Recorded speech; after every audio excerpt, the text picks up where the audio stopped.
BJD रे मिसिले BJP एवं कांग्रेस कर्मी नवीन पट्टनायक स्थिर स्वच्छ शासन सांग को विकासमूलक कार्यक्रम लोकों को आकर्षित करिछि। कटक महांगा निर्वाचन मंडली रे मिश्रण पर्व स्थानीय विधायक दृढ़ नेतृत्व पर आस्था प्रकट करी बीजेडी रे मिसिछंती कर्मी। आगामी दिन में वासुदेवपुर पंचायत रे समस्त मिलिमिशि कार्य करने को विधायक कहितिबा बेले एठारे बीजेडी तार शक्ति आहुरी वृद्धि करने सहित बिजु जनता दल विपुल भोट रे विजय हेबो बोली कहिछंती।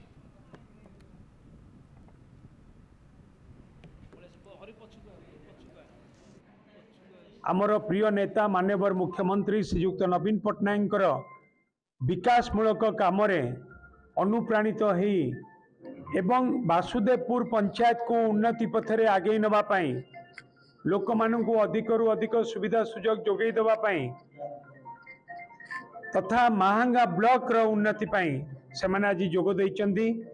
आमर विश्वास एमान को योगदान फल बिजु जनता दल संगठन आउरी अधिक मजबूत हम। वासुदेवपुर पंचायत तथा महांगा ब्लॉक रो विकासमूलक काम आउरी अधिक त्वरान्वित हम। बहुत दिन है कांग्रेस दल में कार्य करी कांग्रेस दल बर्तमान सुधा अणदेखा करू दल छाड़ी मुख्यमंत्री नवीन पट्टनायक विकासमूलक कार्य महांगा विधायक प्रताप जेना विकासमूलक कार्य खुशी आगामी दिन में पंचायत उन्नति ग्रामर उन्नति बिजु जनता दल में सामिल है। से इलेक्शन टाइम रे ही बीजेपी वाला खोजुंट आम भल मंद कि बुझीबार ना खाली इलेक्शन वाला ही देखबू कि उन्नति ही ना जेहेतु आम माननीय मुख्यमंत्री आम सब किसी सुविधा दौरान प्रताप सार रोचे आम देखी आसु बहुत उन्नति कम ही करुँच बीजेडी रे मिसिलु मुख्यमंत्री जमती मंत्री थे सेमती भी रही।